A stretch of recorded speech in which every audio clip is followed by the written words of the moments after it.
Coming up next on Insights on PBS Hawaii, Election 2014, Honolulu City Council District 6 and 4.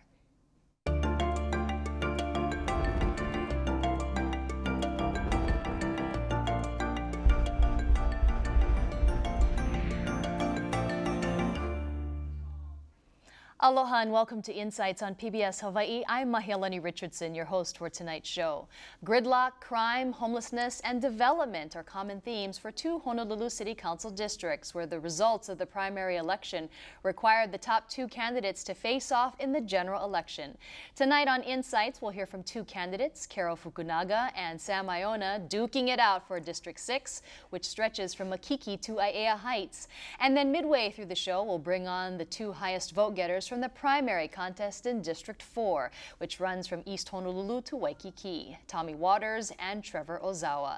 Each of them hopes to replace Stanley Chang, who left the district to launch an unsuccessful bid for U.S. Congress. We invite you to join our conversation by calling, emailing, or tweeting your questions and comments. Tonight, the seating arrangement and the order of the questions was determined by random draw. And now to our candidates. Carol Fukunaga is the incumbent representing City Council District 6. She was first elected in 2012 and previously was a member of the State Senate from 1992 to 2012.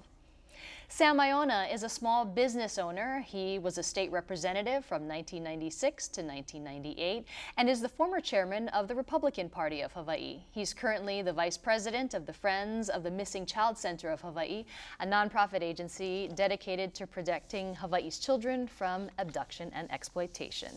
And good evening to you both, and thank you so much for joining us. Aloha. Thank you.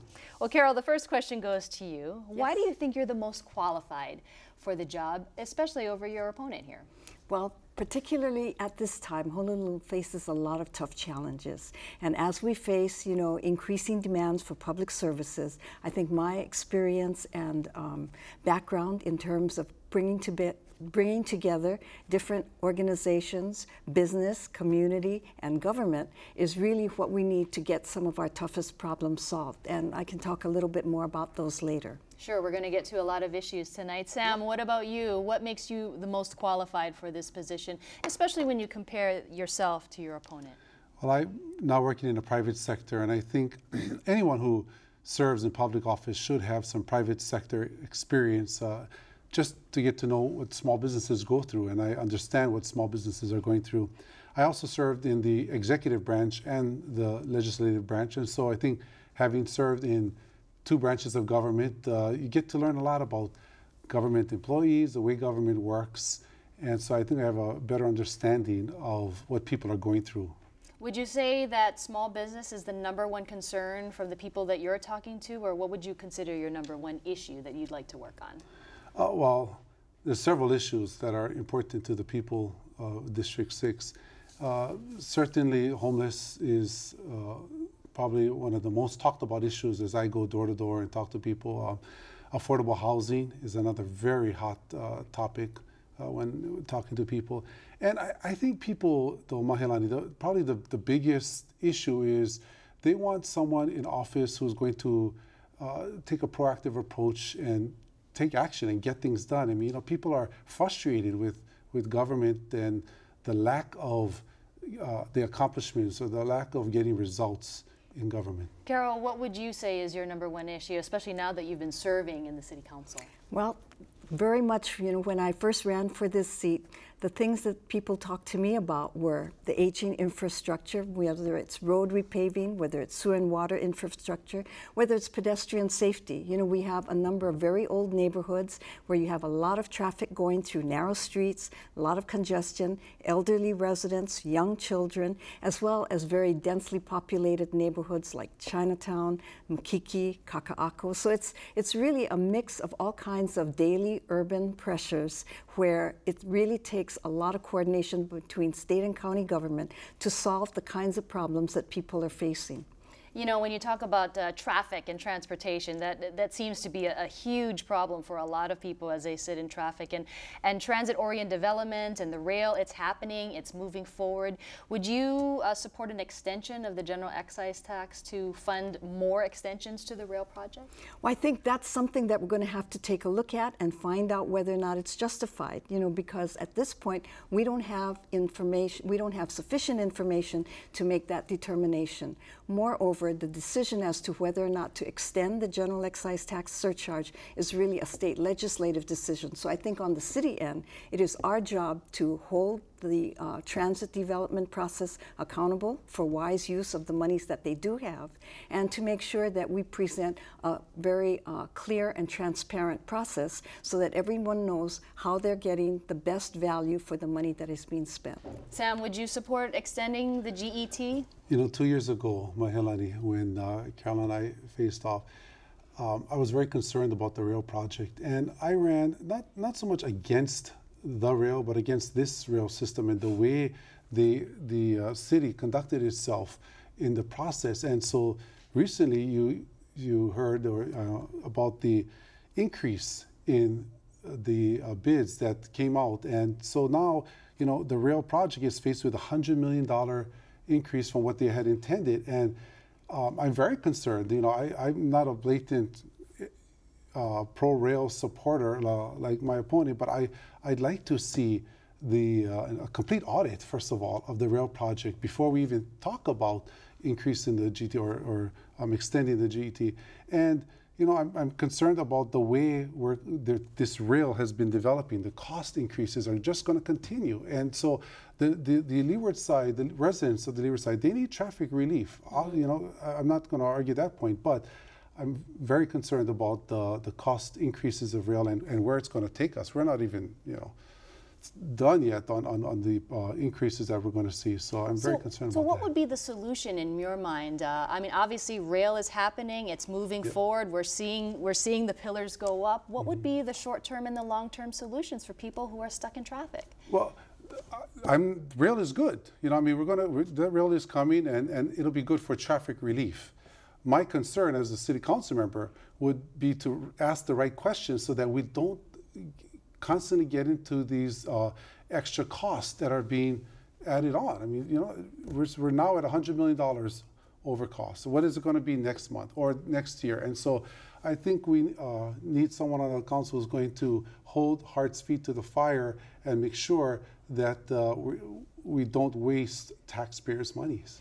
Carol, earlier you mentioned homelessness, obviously a major topic. A lot of people thinking that, you know, the homeless population just keeps moving from place to place to place. As a city council person, what have you done specifically to try to alleviate the problem?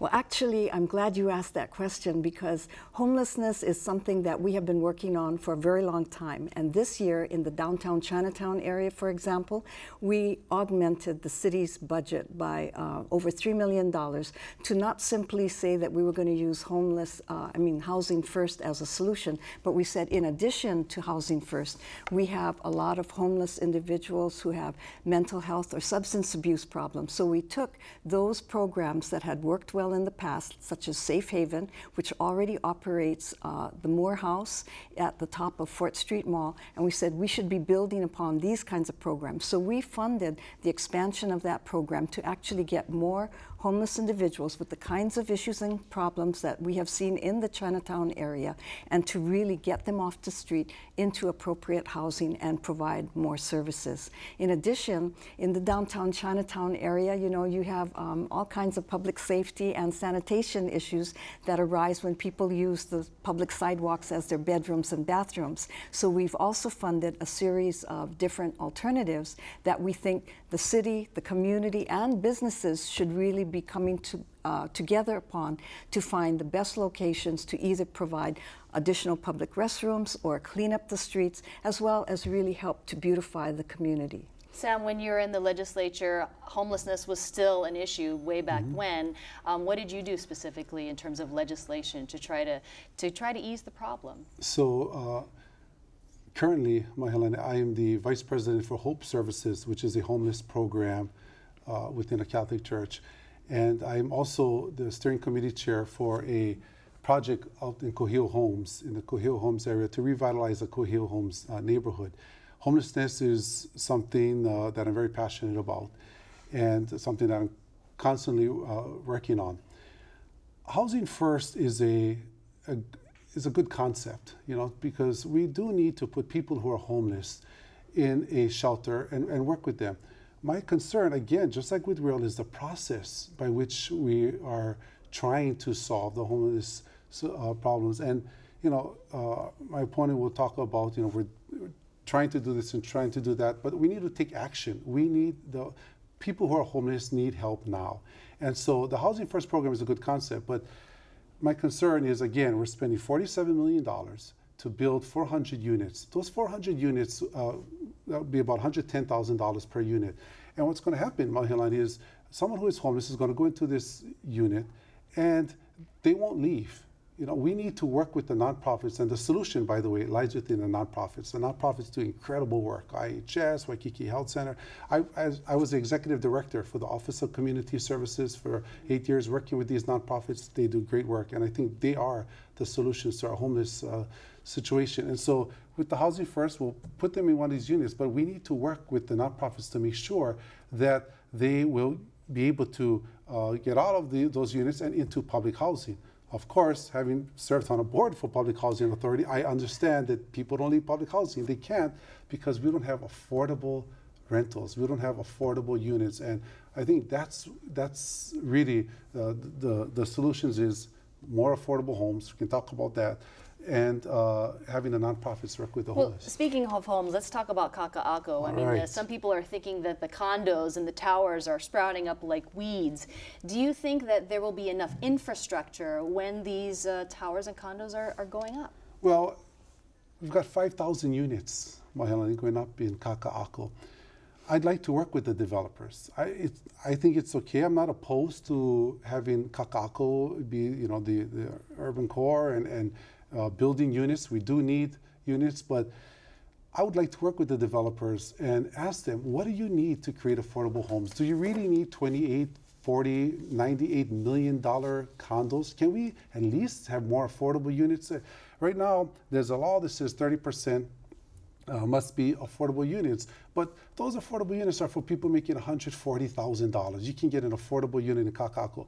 I'd like to see the units in Kakaako, those developers, and work with them to build units that people, a mother of two, a single mother of two that are making $40,000 can be able to afford a home or a unit in Kakaako. We have a great opportunity. I think we're missing a boat. You know, Carol, the point that Sam brings up is that these are really expensive places that might be out of reach for people. Well, I would agree, but you know, I would say that Kakaako zoning and permitting is really controlled by the state HCDA. So I'm glad that the legislature, you know, took action during this past year to make the HCDA process a lot more accountable, hold the agency responsible for providing a lot more public benefits. And affordable housing is one of the areas where we think we can do a lot more. One of the things that we have been working on with the city agencies is to look at our TOD communities in the urban Honolulu area as locations. Transit-oriented development. Exactly. This is where we would be able to build a lot more affordable housing for people who are really in what we would call the $40,000 to $53,000 annual income level, which is really 60 to 80% annual median income, if we were to use state and county parcels as well as work with developers and build affordable housing that meets the needs not only of some of the working families, but also helps us provide more permanent supportive housing for homeless individuals. The goal is really to use those areas as the places that we really revitalize with a lot more affordable housing so that everybody has a place to go to. For example, on the state end, you know, I've worked very closely with my legislative partners, Senator Chun Oakland and Representative Rhodes, and what we're looking at is if we do a good job on some of the TOD development, say in Ivalai,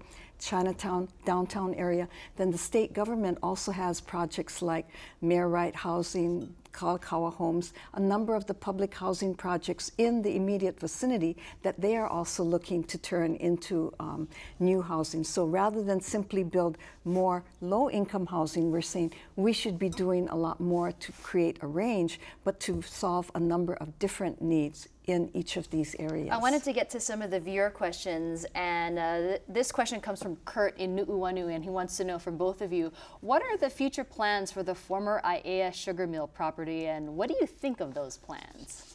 Well, I can tell you that it's been very exciting to look at what's happening in Aiea. You know, I participated in the opening of the new Aiea Public Library, which has been a long-term dream for the community to really create a brand new and a really community-oriented space for children, seniors, and the families to come to.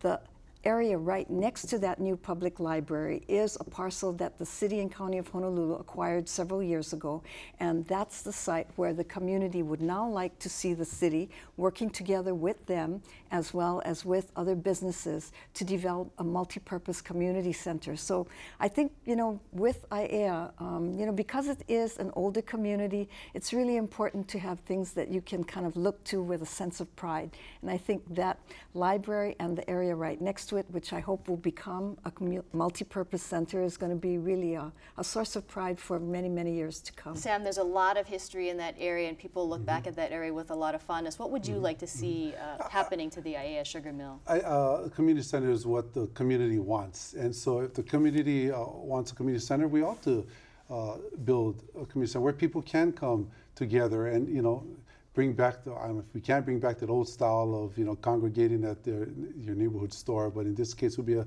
community center. Mahealani, one thing though that I would say is a lot of discussions and planning takes place within the city, but people want to see action. You know, for example, our roads are terrible. We have some of the worst roads in the district.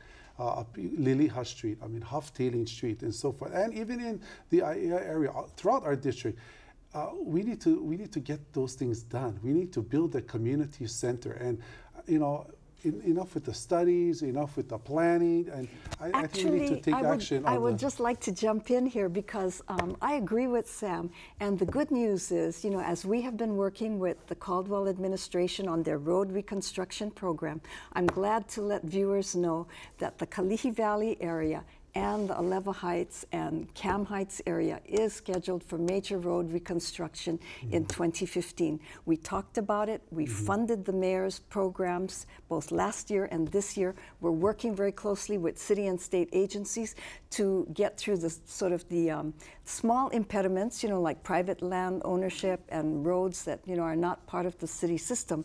But we are actually ready to start. And I think that's where... Let me give Sam the last word on this one. Go ahead, Sam. Again, you know, we're studying it, we're planning it, it's going to get done in a certain time. People have showed me, as I walked out the door, their car repair bills, Mahealani, you know, and saying, when is Liliha Street going to be fixed? And I said, well, I heard it was going to be done next year. And meanwhile, with no disrespect to the people of Mahealani and Hawaii, they're getting their roads fixed. Mahealani is getting their roads fixed. Hawaii is. What about Alewa? What about Liliha? What about Makiki? What about our district? When are they going to fix our roads? And people are crying to, you know, please fix the roads. And, you know, and I appreciate the work that my opponent is doing to try to get it done, but it's just not good enough. Let me talk about basically hotel jobs versus condo conversion, and this is a topic that Matt wants to know. It's outside of your district, mostly affecting Waikiki, but as a city council man or woman, this is an issue that you would have to deal with. Sam, what do you think about that? Local jobs versus condo conversion. All of these conversions are happening in Waikiki right now. I think probably what they're referring to is Bill 16 in the city council, in which my opponent as a chair of the committee deferred or essentially killed a bill that would have the hotels be preserved as hotels and not turned into condos. And Local 5 and the IKEA movement was very upset with this. I was not happy with the bill being killed also because we need to protect local jobs. We talk about the rail creating jobs, and we do need to protect local jobs. And I know my opponent here has often said that the Corp Council has said, you know, it was not was not going to pass? The Corp Council had actually told us, the city's attorneys had told us that the approach that Local 5 proposed was illegal. And so therefore we couldn't go forward with it. However, we did care about, you know, the loss of hotel jobs. So we offered to the union alternatives. We promised to work with them. We did review one of the alternatives that they brought to us, and we said we're open. We're still waiting to hear back from them if there are other alternatives that they would like to pursue to protect hotel worker jobs. So it's not that we don't, you know, agree that the jobs are important and need to be preserved. It was just that the particular approach that they proposed was not legal. If there's a hotel worker out there, Carol, who says, you know, I'm really worried, what would you tell them? I would tell them that we have to really work together with state government, which has most of the programs that deal with job loss and worker retraining. And if industries are being changed overnight, it's not something that the city and county of Honolulu can regulate, but it is something that we are going to have to tackle by protecting jobs in a way that actually helps workers get new jobs. Sam, why don't you have the last word on this So when Bill 16, when Chair Fukunaga killed Bill 16, I was sort of surprised because, you know, Mahealani, I served in a legislature, and let me tell you, council members, legislators, they can do anything they essentially want to. Same-sex marriage was a good example. Regardless of how you feel about the issue, the governor, the legislature wanted it passed, and they got it passed. I'll never forget one of my first experiences in the legislature when I served in. Carol was the co-chair of the Ways and Means Committee, and the Miss Universe pageant wanted to come to Hawaii, and we had no money in the legislature. Everyone said, there's no money, there's no money. And yet, when Brooke Lee became Miss Universe, we had a pageant here, which was good for the economy, good for tourism. In a few days, we found $3 million, just like that.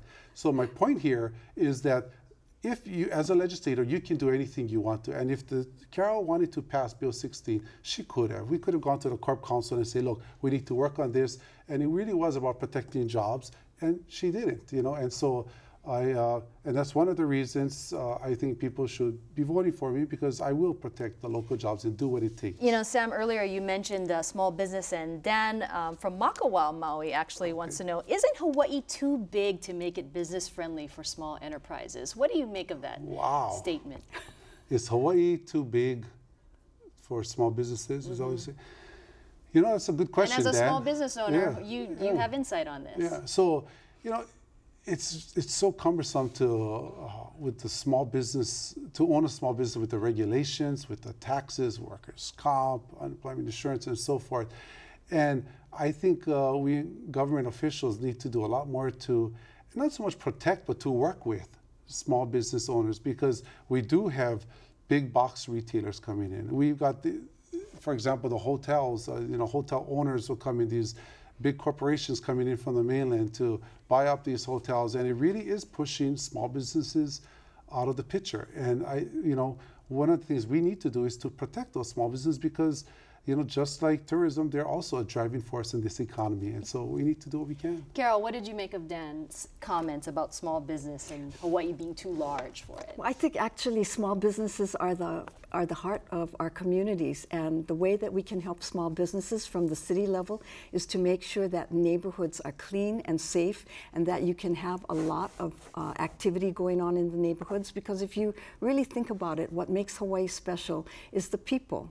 The people of Hawaii are what everybody remembers when they come here. It's not simply sand, surf, and the geography, but it's the people. And so when I look at District 6, I look at areas like Liliha, like Nu'uanu, you know, which have many of the earliest businesses. They have many of the earliest temples. You look at areas like Chinatown, where many of the shop owners and the restaurants are struggling to survive, because, you know, with homelessness, it has made it really tough for businesses to be able to attract business when, you know, clients have to step over people, or, you know, have to kind of navigate around them. So I think the best thing that we can do for small businesses is to give them a clean and safe place to operate in, and to really help them make their businesses thrive. Carol, you mentioned Mayor Kirk Caldwell, and you know, no matter who's running the city, there always seems to be a little bit of a contentious relationship between the city council and the mayor. How would you rate the mayor? If you could give him a grade in terms of his job performance. I think he's doing the best possible job that he can. What grade would you give him? I would give him a B+. I mean, I think he is working very hard.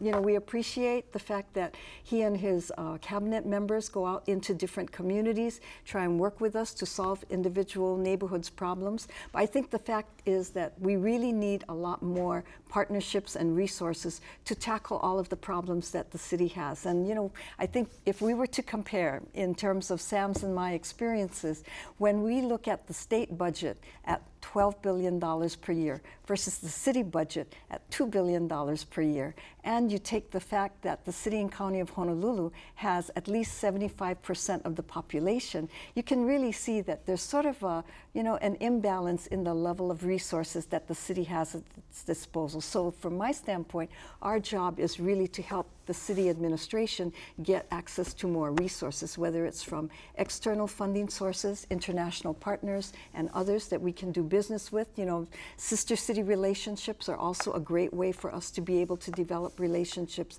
with those governments who want to learn something from Hawaii that they can take back to their locations. And it's also an important time for us to convince state legislature and state government officials that we need to be better partners and have them share a lot of the resources with us so we can do that. Sam, your opponent gives Mayor Kirk Caldwell a B+. What would be the grade that you would give, and what do you think he needs to do to improve? Well, I would probably give him a B also, maybe a B+. And as Carol said, it is tough with the budget that the city has to work on trash pickups and sidewalks and so forth, and you know, the buses and parks. And I would say this though, Mahealani, regarding our district, if the mayor would, you know, I'll give him a B, but if he would work on those roads and if he would improve the road conditions, then I'd give him an A. And I want to work with him, and I want to work with his administration to make sure that we repave those roads in our districts, make the sidewalks more friendly. I mean, if you drive through the district, you go up to Kalihi Valley, there's no sidewalks up there. And you know, I'd like to work with the mayor. And one of the first things I will do as a council member is take a drive with the mayor up into the district so he can actually see Panui Street off of Liliha, or Ihe Street off of Liliha, and see the conditions. Nobody deserves to be having their roads in those conditions, Mahealani. And so I'd give the mayor a B, and hopefully by the end of his term, I'm going to give him an A because he's going to help us out in our district. Well, I think we're going to hear from the candidates from East Honolulu about the condition of their roads, but yes. I wanted to thank both of you, Sam Aiona, Carol Fukunaga, for a very spirited and wonderful conversation tonight. Thank you to you both. Well, coming up, we'll have the two candidates for Honolulu City Council District 4, which runs from East Honolulu to Waikiki. Right now, please enjoy this message about Hiki no Festival 2014, which will showcase the best in storytelling from Hawaii students. They say, you're just a kid. To keep your head down and listen and learn what you're given, but you have a story. Bullying isn't acceptable. With people and places and feelings and faces, when all you have is a note, you have a story. What culture do I live in? In the late nights, the dark mornings, the minute you wake till the moment you nod, you have a story. It's waiting for that frame, that bite, that perfect line, that 1,000-word picture. My family and I, we are considered homeless. And it's there. We're all human beings, and we should all be treated equally. You're a kid with a story. The world awaits. See the best in storytelling from Hawaii students. The Hiki no Festival 2014. Visit pbshawaii.org to find Hiki no Festival screenings in your community. Hiki no Festival 2014 runs from August 25th through September 4th. Go to pbshawaii.org for information on where and when Hiki no Festival 2014 will be playing in your community. Now on to the second half of Insights on PBS Hawaii. Homelessness, development, maintaining open space, and livability are the issues facing the communities of East Honolulu to Waikiki, the area called Honolulu City Council District 4. With us are the top two vote getters from the primary election seeking to fill the vacancy created by Stanley Chang, who ran an unsuccessful bid for U.S. Congress. We invite you to join the conversation by calling, emailing, or tweeting your questions and comments. Now to our candidates. Tommy Waters is a former 3-term state representative. While in the state legislature, he was the chairman of the Judiciary and Higher Education Committees. He's a former member of the Kailua Neighborhood Board. And Trevor Ozawa is an attorney specializing in civil litigation. He was a member of the Legal Aid Society and was a legislative aide at the Honolulu City Council. Good evening to you both, and thank you for joining us tonight. Well, thank you. Tommy, why don't I start off with you? What makes you the most qualified for City Council, especially when you compare yourself to your opponent? Well, I'm a good listener. I think to be an effective legislator, you need to be a good listener. You have to listen to what your community wants and what they need. I'm also a fierce advocate. I fight hard for what I believe in, and I believe in my community and my constituents. And of course, I've served 3 terms in the state legislature. I chaired the Judiciary Committee and the Higher Education Committee, oversaw their budgets. It's a difficult job, it really is. And not until you've actually sat in that seat and had to make the hard decisions do you really know what it's like. And it's not easy. I gotta say, it's probably the hardest thing I've ever done, but also the most satisfying thing I've ever done. Trevor, what about you? What's your response to that, and why do you think you're the more qualified candidate? Thank you. Well, Mahealani, I grew up here. I grew up in the district. I'm born and raised in Hawaii. I learned how to ride my bike at Kamiluiki Elementary School, where I delivered the sun press. And I had my first real job cleaning toilets in Kahala. And I've been out listening to the community as well, and I believe that good government can make a difference. And one of the major differences between us is that I have served at the city council in a capacity as a legislative aide, and I have understood the issues and how to pass bills at the city. I also have an understanding that good government can get a lot done, and it's not about who you know or whether you have state legislative experience from another district or another time. It's about what are we going to do now, and that's what I'm trying to do, and that's the difference between us. What would be the #1 issue that you would want to work on, Trevor? Well, for me, and listening to the voters in my district and the residents, it's about fiscal responsibility. And too often we continue to shift the tax burden to the residents over and over and over to solve our budget woes. And that's not the answer, and it's certainly not sustainable. We need to look at cost saving and trying to do more with less. Tommy, what about you? What would be your #1 issue that you would want to work on? I think homelessness has got to be the #1 issue. Waikiki is in our district, and there's people living on the streets of Waikiki. It's horrible. You know, I got a call from a Mrs. Johnson in Waikiki, and she said she looks out her window and she sees people doing drugs, having sex, and doing all kinds of things right on the sidewalk. They're sleeping naked on the sidewalk. You know, that's got to be bad for business, right? The community doesn't want it in their backyard, and businesses certainly don't need it in their backyard. And that's something that we haven't addressed, at least not sufficiently. And I think that's our #1 issue. You know, some of the homeless advocates say that houselessness has been criminalized. Do you believe in that? Well, no, I don't. I mean, I kind of divided the group into 3 subgroups. You know, you're going to have drug addicts, alcoholics, and criminals who are living on the sidewalk, right? Drinking, getting drunk, and just sitting there and staying there. And that's a criminal act. It already is. And then you also have poor people who have kids living in a tent, and you have to treat them differently. And then, of course, you have mentally ill people who need different services as well. So I think you need to treat each group differently and attack the problem straight on. What do you make of that? You know, some people think it's criminalized in terms of houselessness, and what would be your solutions for the homeless problem? Well, we just saw that the city allocated about $50 million to homelessness, a lot of that going to the Housing First initiative. And while it's a good idea to get them off the streets, I believe that that's just a temporary fix. You know, if you have a puka in a boat, you don't just keep bailing out water, you plug the puka. And so I would initiate a Housing Second initiative as well, which actually targets the real issues about homelessness, discovering how each of these groups can get help.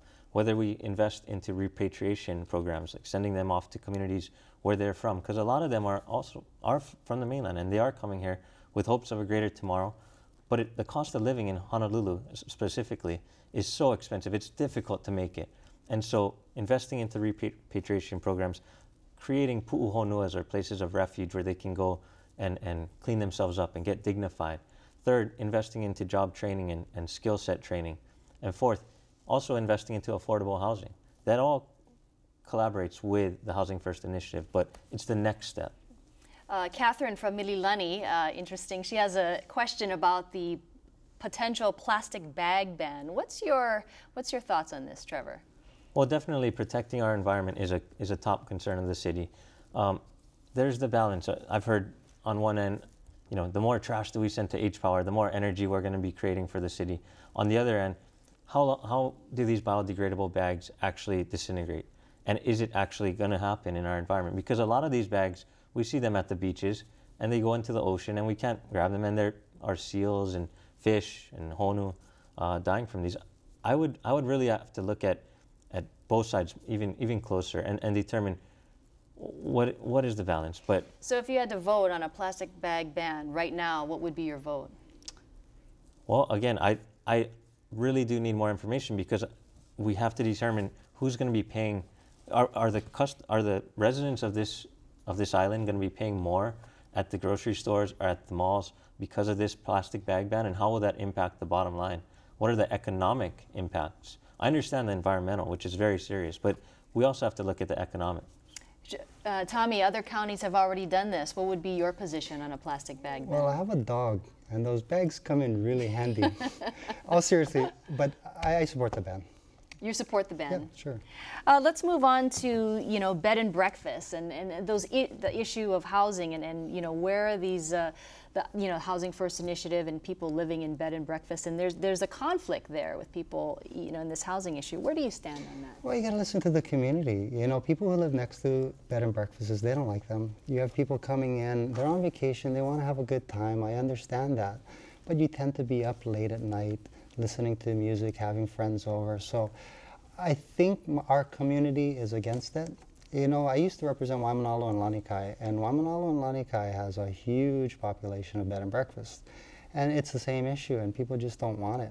I understand why we would have it, and certain ones were grandfathered in. If you had a bed and breakfast before 1989, you're fine. But you know, we as representatives, we have to listen to our community. And at this point, at the neighborhood boards that I've attended and asked that question, people overwhelmingly said they don't support it. What about you, Trevor? Yes, I've heard actually mixed reviews on that. I thought everybody would be against it, and for the most part they are, but there were a small group in Aina Haina that said, you know, they have bed and breakfasts nearby, and they also have care homes, which is similar in that it's a heavy load of people coming in and out. Parking is a serious issue there. Noise is also an issue. I would also have to say we need to invest more into more options for people, create more in the urban core and revitalize Waikiki. Maybe they wouldn't need to be coming into the neighborhoods. You know, Tommy, you mentioned your time in Waimanalo, and most of your time as a lawmaker was spent on the windward side. So how well do you know the issues of East Honolulu to Waikiki? Oh, good question. You know, when I was in high school, I moved to Kahala. I lived in Kahala all through high school. Kamehameha, by the way. All of us went to the same high school, I believe. All through undergrad and all through law school. I lived on Ahamaka Way up at the top of Wailainui Ridge. I lived on Cocoa Drive, which on the top part, not the bottom part, just off of 16th Avenue. I also lived on Anuhea Street, right on the bottom of Wilhelmina Rise. And probably if you add all the time up, it's been over 30 years that I've lived in the district. I can remember when the Spin Drifter was in Kahala and Yum Yum Tree. I know the district actually very well. When did you move into the district? Most recently? Most recently, I've been here just under a year, right? But if you take my whole life and you look at it, it's probably about 30 plus years that I've lived in the district. And I'm walking door to door every day. I have family. My grandparents died in Aina Haina. Two of my uncles own homes in Aina Haina and still do. It's where I grew up. It's where I know. Trevor, do you think that is an issue in terms of knowing the district? I believe it is. I mean, I grew up in the district, like I said, and this is where I know the people, and I've spent a majority of my time consistently in the district. Other than going off for school whatnot to the mainland and some time in London and Beijing. I've spent my entire life in the district, and I think it's about not just where it is and what, where you live in the district. It's about the people that you've connected with continuously. And I've seen the changes in Hawaii, for example, in Kahala and even Waikiki, where my dad used to work. So it's important. You see over a spectrum, you get a better perspective, I believe. We talked about this in the last half hour about transit. The rail is happening, it's moving forward. A lot of people in East Honolulu didn't support it, but it's here, it's coming. Would you support an extension of the general excise tax to fund more extensions of the rail project? I don't support any extensions of GET surcharge or any tax for that matter without any definite plans and concrete details. I would need to see all of that. So at this point, no, I wouldn't support it. Again, I believe that the taxpayers continue to bear the burden over and over and over, and that has to stop. If we look at the rail budget right now, HART has a $1 billion contingency.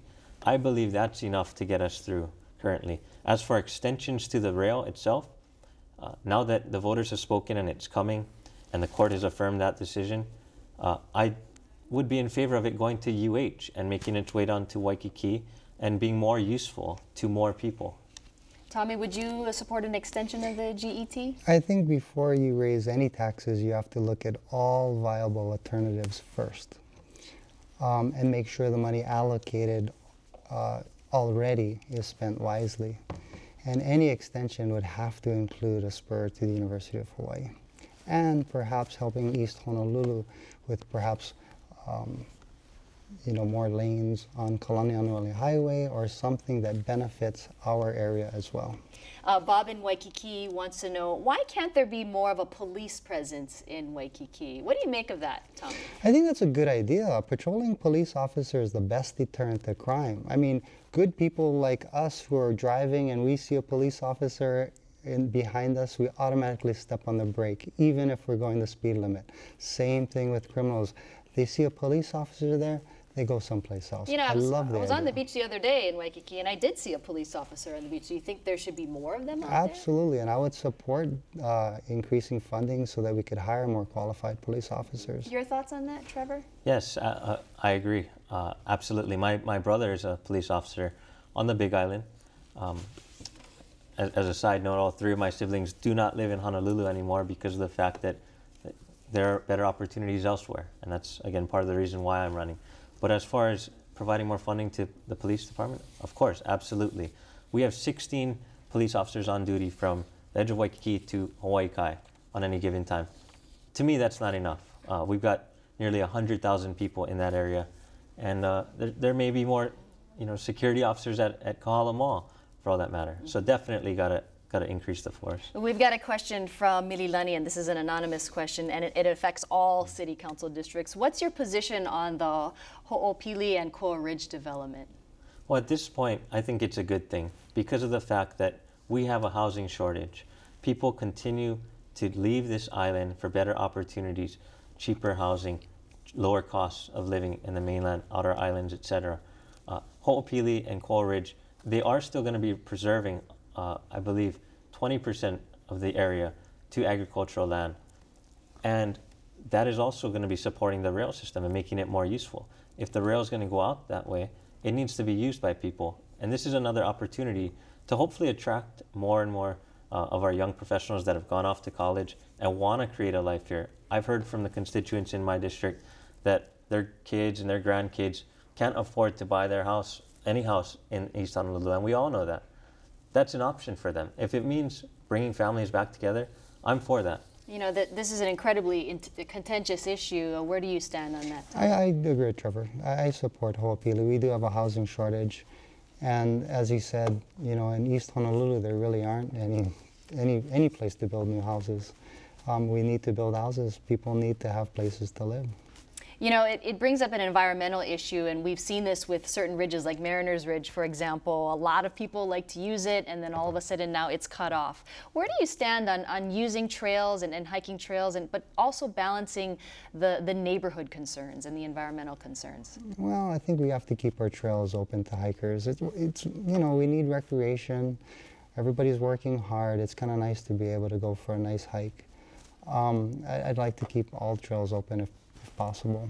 Trevor, I heard someone say, you know, I saw some hikers going up Mariners Ridge and they came down and they used a neighbor's hose to wash their shoes off. I mean, any way to balance the concerns, especially in that area and other ridge areas? Well, now that the Mariners Ridge is closed off with a gate, I think that's definitely alleviating the problem in that area. But again, we got to balance working out, you know, creating family time and hiking. That's why we live in Hawaii. That's the reason why people like to live in East Honolulu in particular with our great amenities. We need to keep these things open to the public as long as we can keep it safe. People should not be using other people's houses, definitely, and we shouldn't be putting showers up near hiking trails, certainly. But definitely, I think we need to have a balance there. East Honolulu is seeing a lot of the hiking trails being used more and more. I see it on social media, and it's very dangerous. I've seen more and more rescues, but you know, we can't protect everybody from, you know, being active. I mean, we can get hurt at Sandy Beach and we can get hurt jogging down Kapiolani Park. So I think that we got to keep it open and balance safety and again, a recreation. Trevor, especially from your perspective as working within the city council, how would you grade the Mayor Kirk Caldwell, in terms of his job performance, and what do you think he could do better? I think he's doing a great job. I think ever since he got into office, he's been very active. I like his energy and his enthusiasm. I believe, again, going back to the homeless situation, I think he could take homelessness a step further, and he could do what I said, housing second, and make sure that not only are we sweeping the homeless off the street and putting them into houses or housing, but really attack the core issues of why they're being homeless, and that goes to the cost of living. Additionally, just with regard to the Housing First initiative, if we continue to build housing for homeless, when will we stop building housing for homeless? Because we're going to continue to get more and more homeless, and I don't want to see the budget go up and up and up. So I think, to get back to the point about how I feel about the mayor, I think he's doing a great job. One area that he could improve is actually the Housing First initiative. And a grade for the mayor, if you were just going to give a grade? Well, I'll give him an A minus. An A minus? Okay, Tommy, what about you? What do you think? I'll give him an A. An A? I'm biased though. He's a friend of mine. We were initially elected to the State House together in 2002. But he is the most popular politician, and he's a smart guy, and he really has a good heart. He really cares about his job in the community, and I like that about him. I think he and the council could work better together, you know, and I not taking sides, but I think both sides could do a little bit more to come together and see eye to eye, because if the council and the mayor work together, I think we could get a lot more done. We've got a question from Mary and Mililani. We have a lot of Mililani viewers who are very interested in the East Honolulu issues, but what do you make of a viable recycling program, a real viable recycling program? How would you make it better? Oh, I think it's a great idea. You know, we used to have that on the windward side, you know, in Lanikai we had bins, and it was viable and it worked. And I think the recyclers were making money. I like the idea. How would you translate that into East Honolulu? Well, we already have recycle bins, but you know, to be honest, I'd have to research the issue a little more. What about you, Trevor, in terms of having a really good recycling program for the East Honolulu residents? Right. I would implement something that San Francisco does, and what they do is they pick up all the bins on the same day, so that we don't get confused as to when is it green waste and when is it the blue bin. I think that's a way that we can be more efficient. We can invest into technology at the city that allows for that. There are trucks that can handle both of those. And I think that's one way that we could address that at the city. Second of all, they also separate out even further their green waste and their blue bin waste, as we do. And I'm saying blue bin waste is in the plastic and the glass and cardboard, etc. So just maybe making it even more separate, but just having it more efficient so that we're not wasting taxpayers' money. Pick it up on one day. Easy to remember. You know, it doesn't matter what section of the island you're from, everybody seems to be talking about Kakaako, and all of these buildings are going up, and a lot of people are wondering, you know, is there going to be enough infrastructure? Where do you stand on development in Kakaako, and do you think there will be enough, you know, sewer system and infrastructure to have it in place? I think if you got good people at the city, we will definitely have the proper infrastructure in place. I support development in the urban core. I support the development along the already determined rail that's coming, like we've mentioned. I think that it provides opportunities for future generations. It provides economic growth. It provides new revitalized energy in the area. And I think it's a good thing. It's a time where the state has shown by its elections and in the environment that we're pivoting to a new generation, a new era in Hawaii's history. So I'm for that. You know, Tommy, there's the surfers out there who are just worried that they're going to be losing their land. Or what do you make of development in Kakaako? I support development in Kakaako. I like the idea of being able to live, work, and play there. However, what concerns me when a studio costs $900,000, I mean, that's not going to really benefit our local families who want to live, work, and play in Kakaako. So to the extent that we could have buildings that people can afford to live in, I would love that. But like I said, you know, I've always thought that if you develop urban Honolulu, you can protect rural Honolulu. So I am definitely in support of that. Yeah, let's talk about affordable housing again. When you were in the legislature, what specifically did you do to create more affordable housing? Oh, that's a tough question. More affordable housing. You know, I can't think of anything at this point. But please ask my opponent, and I'll come back to Trevor, that. you know, working in the city council as an aide, what would you do to create more affordable housing? One thing that I would do is incentivize the developers to build housing that not only impacts those making in the 60 to 80% area median income. I would adjust that even higher, because in this day and age, and I can speak from experience, 100% of area median income is $54,000. People making even up, a lot of young professionals even that worked in downtown and that would actually buy in Kakaako if there was affordable units, need something more in the 100 to 160% tile range of area median income. And I say that because it's so difficult to start a family in this city. The cost of college tuition and student loans, cost of our goods, it's difficult to get off the ground. I think we would adjust the area median income threshold for affordable housing classification higher. And what did you do specifically during your time as an aide to help with affordable housing? I did not actually work specifically on affordable housing when I was at the city. I did not. I handled all the constituent concerns and as the community liaison, attending each and every neighborhood board meeting, listening to the people day in and day out, fielding their concerns within the district, and working actively with the mayor's administration to handle those concerns. I also worked on budget issues for the council member that I worked for, and I also worked on a variety of other things that come with being a legislative aide. And Tommy, you know, let's go back to this. I mean, you must have heard people complaining about it when you were a lawmaker. I mean, where can I live? We need more affordable housing. So, was there anything that you did when you were a lawmaker back then? What would you have done back then? Well, I think in the legislature we dealt with more broader issues, and as a judiciary chair, we dealt with issues like death with dignity, same-sex marriage, and other large controversial issues. But if I were elected, I think what a city council person can do is make land available, help with infrastructure, it's permitting and planning, making sure that process is smooth and easier and on time. I think developers lose money, which is passed on to the homeowner if their permits aren't approved on time. To make sure that permitting and planning is adequately funded and staffed is going to be is a big deal, and that's something that we could do as city council people. Well, what are some of the other issues that you would want to work on as a council member?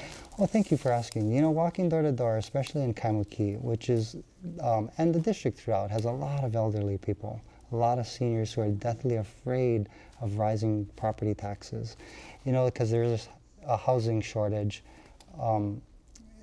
their property the property values have gone up. As a result, their property taxes have gone up.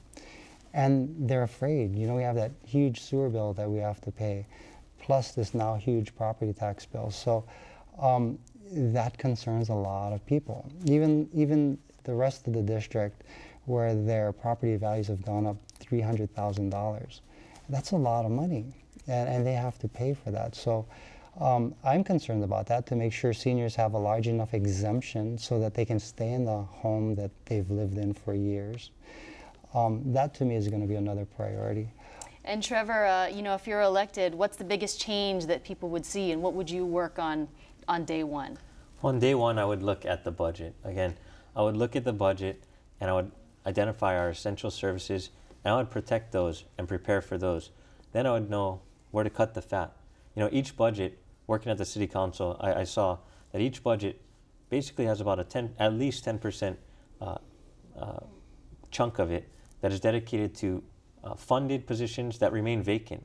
And what that ends up being is essentially a contingency budget for the administration or for the city to go ahead and use how they want. It doesn't go through the vetting process of the budget, which takes many months, as we all know. And so essentially, that is a loophole. And that's a loophole that I'm going to close on day one when I start there. Well, Trevor Ozawa and Tommy Waters, you know, the voters have some very tough decisions to make for the general election, so thank you so much for providing your insights for tonight. I don't get to answer that question. We got to go. I'm sorry.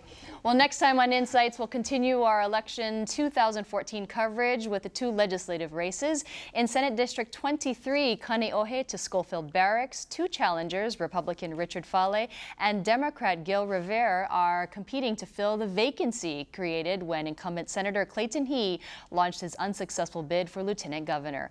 Also on Oahu, Republican incumbent Beth Fukumoto Chang is fending off Democratic challenger Marilyn Lee to represent House District 36, Mililani and Mililani Mauka. Next time on Insights, we'll hear from these candidates on their qualifications and the issues in their communities. That's next time on Insights on PBS Hawaii. I'm Mahealani Richardson. Ahui ho.